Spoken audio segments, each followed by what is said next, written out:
Before we get off anything, McNuggets, I got to give. Yeah, I tweeted this out. I said the Cavs did something that's the hardest thing to do in sports. Period. That is not only win a game 7 on the road against a number 1 seed, and then do it in the fashion that they did from bell to bell and blow them out. That's the you know what it takes. That means after getting blown out in game 6. For all we say about the intestinal fortitude and the mental capabilities, they really came out, and I'm not gonna lie, that level that they played at, it's like McNuggets said before the show, it's in there. But it's so frustrating to be able to, it's almost like, what did you guys eat? Did somebody say something? But Donovan came out. Jared Allen was balling. He took over the game again in game 7. And I got to give him credit, man, because Detroit, listen, they didn't have anything for him. They let it be known. Max Strus, Sam Merrill, they got contributions. And I got to give the Cavs a lot of credit. To be able to come back from losing at home in the closeout game to come in there when you knew Detroit was going to be ready to go and to punch them in the mouth and do that, they deserve all of the praise they get. As much as detractors we are, they deserve the same amount of flowers because they came out here and did something that I, frankly, did not think they could do. I say they had about 10% chance. I was hot after game 6, but give them credit, especially Donovan Mitchell. You got to think that he feels like, all right, James Harden has to feel like, even though James Harden didn't play well last game, he had to feel like, little relief. Now we get to go, and we in 4 games. They're 4 wins away from getting to the finals, which is an accomplishment for all these guys, especially when we talk about without LeBron. Yeah, well, first, we know now that they've taken the next step in the evolution of the NBA. You don't just go from being an also-ran to an NBA Finals team. There's stages to it, and now they've lost in the first round, they've lost in the second round. Now they're in the third round. Hopefully, they can take that last and final step and get to the finals this year. Mike, can you remember a time, Jason, G, can you guys ever remember a time where the narrative between a closeout game 6 in your building and then a closeout game 7, obviously, in the other team's building, where the point shift was like 50 points? They lost by, 20 here in game 6 and won by 30 in game. Like, it was just, like you said, Jekyll and Hyde. We know it's in there. You got to bring it out. What I most loved was after the game, everybody was like, we knew we had a job to do and we focused in. Because I was at the game Friday night, and I got to tell you, I know there were times where it was close. I never felt like the Cavs were going to win that game. Yeah. I just didn't. Because I kept, normally you think, they'll make a 10-0 run. They'll get back in it. I just felt, based on how they were playing, the turnovers, they looked lazy to me in game 6. Yeah, there was no real excuse for game 6, but I can't explain it's really, and once again, there's no excuse for what happened in game 6. No. The effort, James Harden said afterwards, we got punched, we didn't punch back. Like, that's an excuse. But the reality of the situation was they had 2 chances to win 1 game. And they dominated game 7, and they're moving on. So what happened in game 6 is really irrelevant now because they won game 7. They are going to take on the New York Knicks. And, Jason, you were there last night. Yeah. And you were there for the 1,400 fans, with the 1,400 fans that Dan Gilbert bust up to Little Caesars At the end of the game, they were the only ones left. Yeah, they were. They were the only ones left. It was an awesome performance from Donovan, who changed his play style. They changed the starting lineup, putting Max Strus in. You got great performances from Evan Mobley, Jared Allen, and Sam Merrill off the bench was incredible in his own right. Jason, for someone who was there watching, knowing the stakes, knowing what was on the line, either the first trip without LeBron to the Eastern Conference Finals since before I was born, or nuclear detonation of this entire core coaching staff and front office, they had a choice to make, and they came out and played arguably their best game of the entire season. Great snatch day, I saw that. Yeah. Jason, what do you make? What was your biggest takeaway from that Game 7 route? Just the 3rd time in NBA history the road team has won a Game 7 by 30 or more points. My biggest takeaway was it was finally Donovan's moment. That 9 years in the league, and then finally to be able to break through the second round. He's heard it all. He's felt it all.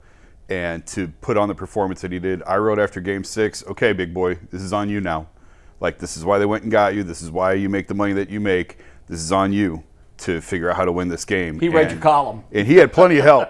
That was the best game I've seen them play all year. If they play that way 8 more times, they got shot. Yeah. You just have no idea if they're going to play that way 8 more times or not. I texted you guys in the group chat. You never know, like when you're in the arena and watching on TV, if everything translates. Being in the arena early second quarter, it was like, oh, it's going to be like that tonight. It's over. Yeah. And I think I told you guys, the only way they lose this game is if they quit playing. Like, it wasn't even close. From the tip, being there, seeing what was the energy on the floor at both ends of the floor. Jared Allen was a menace around the rim. Evan Mobley finally is reaching the heights that Mike and I have been begging him to play to for the last 5 years. Donovan was great. James was good enough. And the turnovers were in check, and they played the style that they are capable of playing, that you just never know if you can get that on a night-to-night basis. But they got there when they needed it. The moment was too big for Detroit, because I felt they were small. There was clearly nerves early on with Detroit. Some of their passes, I think Cade tried to skip one up the court early that almost threw it into the third row. Like, you could tell nerves were much more prevalent on Detroit's side than on Cleveland's side. And the Cavs just sort of have the same heartbeat.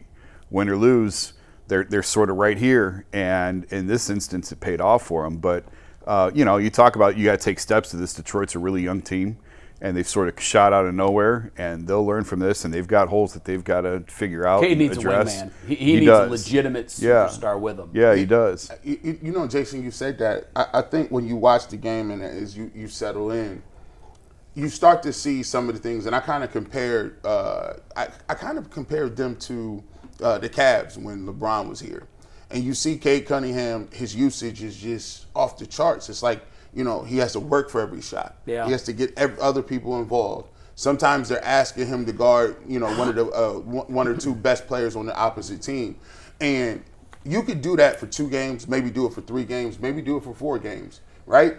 But when you're asked to do that every single game, you're bound to have a game like this. 13 points, 4 rebounds, 5 assists. That's pedestrian numbers.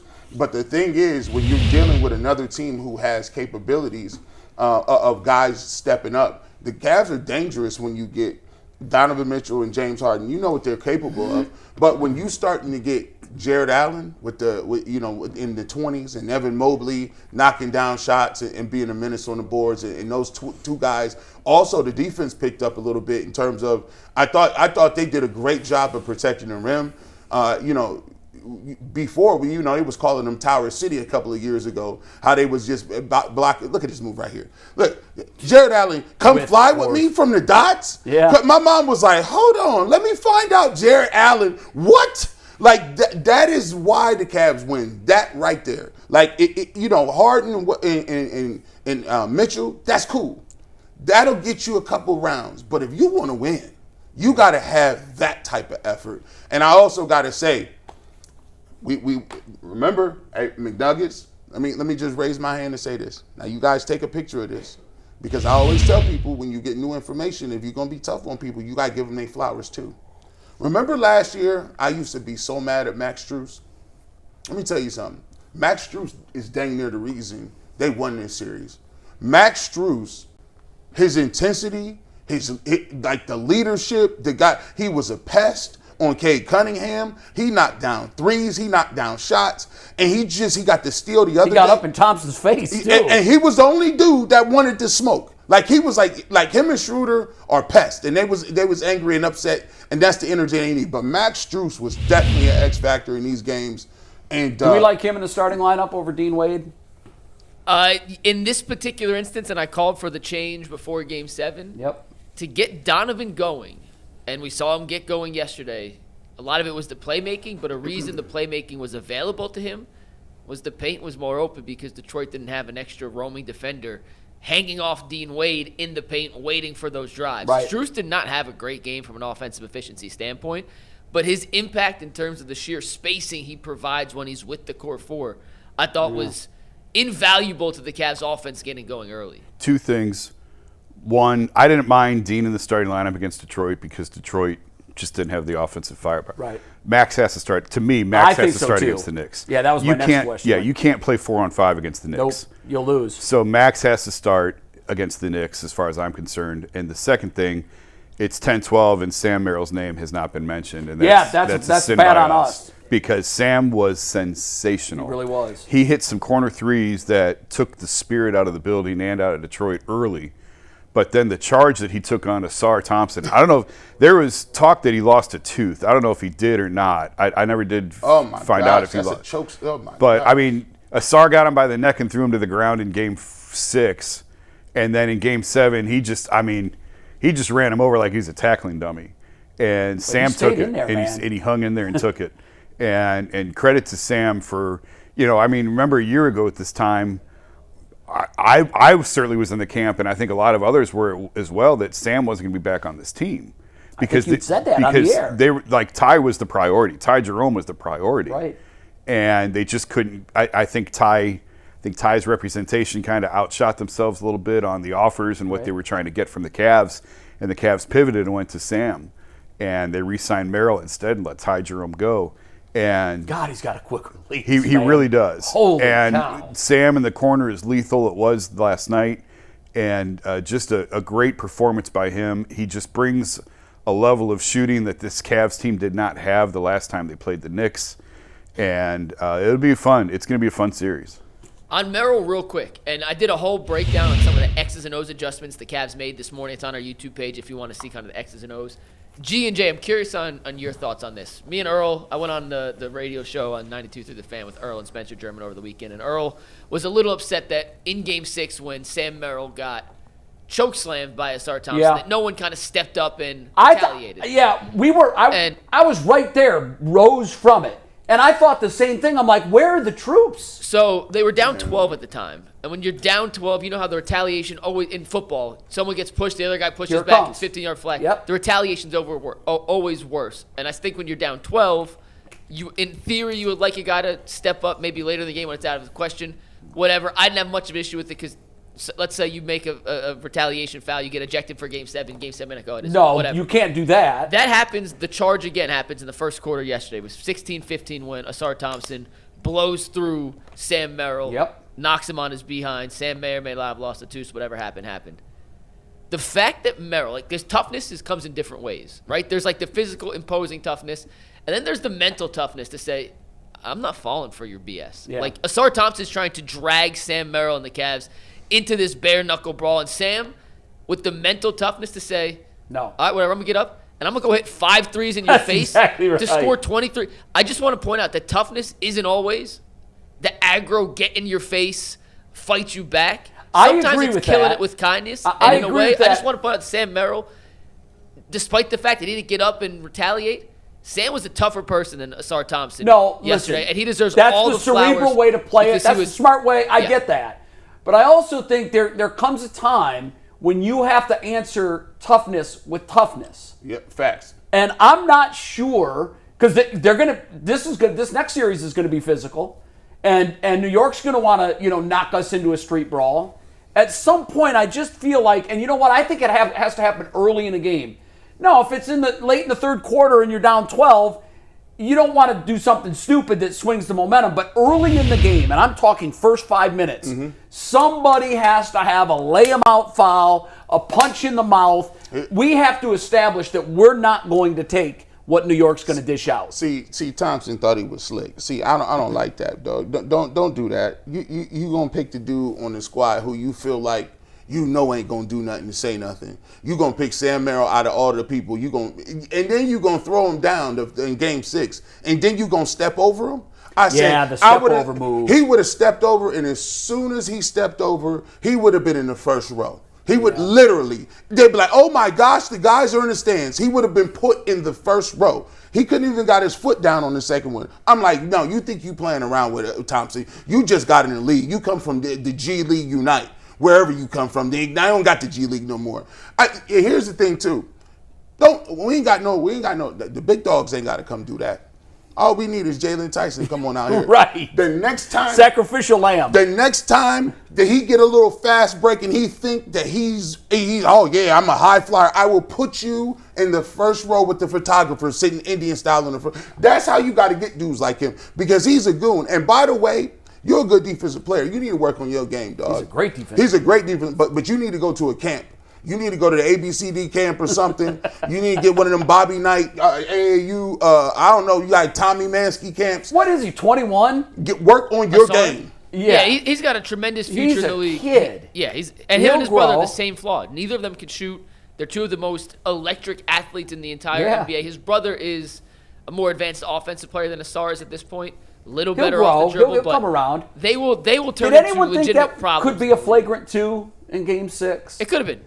Because I didn't in real time, but when they showed it on the big screen and you saw his hand go to his throat, I immediately said, "Oh, that could go to a 2." Yeah, that could. Now it changes the series dramatically, probably if it was a 2. It doesn't matter. The Cavs ended up winning it, but they probably erred on the safe side of it. But I thought if there was a regular season game, that's probably a 2. Good. Get out. I don't like y'all anyway. Beat it, Detroit. Y'all was cheering all tough Game 6. Y'all was cheering all, and good for Dan Gilbert for busting half the city up there too. Suckers. I got a question for you guys. This is a question for all you guys, and we'll dive a little more into it tomorrow. I love it. And we talked about this a little after Game 5, but now that Game 7 has been over, now that we know the Cavs had advanced to the next round, now that we know the fashion in which they advanced to the next round, this has been a team that has had a soft label during this entire core 4 group unit collection, however you want it, this era. Yeah. Does winning a Game 7 on the road in the fashion in which they did, including winning Game 5, being down 15, coming back, being down 9 with 3 minutes left. I know Game 6 is the anomaly. They played great, or the comeback was great, laid an egg, then played great in Game 7. Do you still think this team, Jay, is softer? Is the narrative starting to change? Maybe not fully change, but starting to change. I don't know that the toughness side of it is. They still have to prove that. But clearly, the narrative that's changing is that, remember this, the lights were too big. The lights were too bright. That narrative, now, I want to see it continue. Well, obviously. you're going to see it in that arena again. We're going to get a chance. That's the scene of the crime. That's where the lights were too bright. Right. I no longer believe that they're filled with guys that shrink in the big moments. Jared Allen has become Mr. Game 7. Yeah. He's had back-to-back Game 7s that are equivalent of superstars when you look at his numbers. Evan Mobley, my goodness, he's becoming the guy that you guys have been telling us he has to be for the Cavs to win a title. Yeah. He's become that guy in the last 3 games. He's their best player over the last 3 games. Really, since he was not good against Toronto on the road. Since then, I think he's been excellent. Yeah, he's had a great series. So I think the label that they're shedding is they're a regular season warrior. And I believe that, look, they've played 14 games. Yep. They have. Peep the stat, by the way. Players with the 2010 5-2-2 game in Game 7 in NBA history: Curry, LeBron, Larry Bird, Hakeem, and Evan Mobley. Oh my! That seems like pretty damn good company for Evan. It seems like that would be more people, but hey, shout out to man. Listen, if they can get that, it's stunning. It's funny because I think the perspective of people will now change a little bit because now on the toughness or just or the overall feeling about where they are in the series. Yeah. So now you've reached the finals, right? There's 4 teams left. There's a little bit of your as a fan, you're like, okay, we playing the Knicks, and the reality sets in that, hey, we win 4 games, we can go to the finals. And it's not like the Knicks they're playing great. I think they played the best basketball of anybody in the playoffs. But it's not as if you look at the Knicks and you feel like the Cavs are undermanned, can't play them. Look, they don't have a shot, like they're overmatched. Nah, they got guy for guy, and if they get the contributions that they did, especially in the closeout game, this game could be one heck of a series. Like, and you think about it, the Cavs have now played 2 back-to-back Game 7s, right? 7-game series. There is a little bit to be said about hanging out and sweeping somebody and then having to get back into the mix. Cavs is used to playing in rhythm. And Mikey, I don't know, I asked you, when you get into playing back-to-back to back-to-back and you get in that rhythm, you don't have the injuries, there's something to be said about the lather you work up because now you feeling like, okay. I think Game 1 might be the game to steal. Right. Because there's going to be rust on the part of the Knicks. And to your point, the Cavs are still in fight mode. Yeah. They're just going every other day. And I think but there could also be a big letdown after a big Game 7 Well, win. the legs in the rest versus rust, I don't necessarily think impact games 1 and 2, but if it goes to games 5, 6, 7, that week off New York's going to have to rely on. Yeah. The extra gas in the reserves, that's where I think it'll come into play. Yeah. You But don't I think they'll in have game any one- early in game one just because they haven't been seeing Yeah, live bullets? I think rust is real, especially New York, who shot over 55% from the floor and over Yeah. 50% from three in every game against Philadelphia. Yep. They want to play every day because they're shooting so well as a team. They haven't played since May 10th. Yeah, you don't want to. It's like a hitter. Yeah. The last thing you want is the All-Star break when you're on a 9-game hitting Well, streak. when I was covering the Cavs every day, part of the reason that they made 4 straight finals runs is because this is what they did. They would sweep teams and then they would sit. And it was a huge advantage for them. So you can have the rest versus rust. Sure. I'm telling you right now, I've mentioned that on the show before, it is a huge advantage to have that week off because the playoffs are a war of attrition. Yeah. And the more games you play, the more that you lose. And to get that time off, the Cavs would almost make it a point. I think in 16, they swept everybody. They swept Detroit, Right. they swept Toronto, they swept Atlanta, I think. They swept every series. And then they would go back to the gym and they would watch film and they would refine and they would get on the Stairmax machines and have competitions. And they were so rested and healthy, it makes a massive difference. Yeah. The Cavs have played every other day for the last month. Every other day. Wow. Right? because Toronto. the first round series, there were a couple There were where, a couple days off where in they the had 2 beginning days of off Toronto. in between. Okay. But for the most part, I get your point. The Detroit series was every other day. So for the last 2 weeks, they've played every Yeah. other day. And I don't remember now the Toronto one. I thought it was every other day, but you're right. I There's think always early extra on days there was off. 2 games There was 2 between. days off on travel days Yeah. early, and then the end was every other day. You know, and then it's been every other day. I went back and looked at the Cavs Knicks. The Knicks took the season series 2-1, but James Harden was only there for the last one, and the Cavs won that one And the other pretty one was- easily. the other one one was was that Christmas Day bonanza. where they were up for 97.6% of the game Yes, and then collapsed at the end. yes, Yeah. that was a great game though. So I think. And that the other these- game was the first game of the season. Literally the very first game opening of the season. night. Yes. Opening night, and they hit us in the mouth. So I can't wait to see how it's going to play out. I will say I didn't see a lot of the Philly series, but I saw enough to know that, man, Joel Embiid is he is a defensive liability. Well, and I just think that Can't move. no, he's wrapped like a mummy wrap. Philly looked terrific in the first round. They looked terrific, and they looked awful against the Knicks. Yeah. And the one thing that I think to the Cavs' advantage, the Knicks haven't been tested really. They were down 2-1 to Atlanta. Well, didn't they need 7 for Atlanta? They were 6. they were Oh, down 6. they were down 2-1 to Atlanta, and Yeah, then that's they right. smoked That's them, right. and they smoked Philly. So I do think like a little bit like the Cavs last year with Miami, and then they ran into a buzzsaw with Indiana. That the Knicks have not been tested, and Mike's right. They shot the lights out against Philly, but Philly can't guard the way the Cavs Yeah, can. they're not going to do that against us. So I do think that people are probably out a little over their skis. You're going to hear Knicks in 6 is real popular over the next couple of days, and I don't know who I would pick right now. If I'm being honest, I don't know, but I do think that there's a little bit of overinflation on the Knicks right now because I don't think they've been tested in the playoffs. Yeah. The way that the Cavs have. I would co-sign that for sure. And I will say, James Harden is I guess the oldest guy. I mean, but Evan Mobley, you're supposed to have fresh legs. You a youngin. Is Donovan 30 yet? No, I don't think September so. he turns 30. Yeah, he's turning 30. Is soon. Jared 30 yet? He's 28. No. Oh no! If you in the 20s, y'all need to be able to run all day, 45 minutes if it take it. If that's when I watch LeBron with his son, no Luka, have to play meaningful minutes against OKC and have the ball and carry the load for everybody.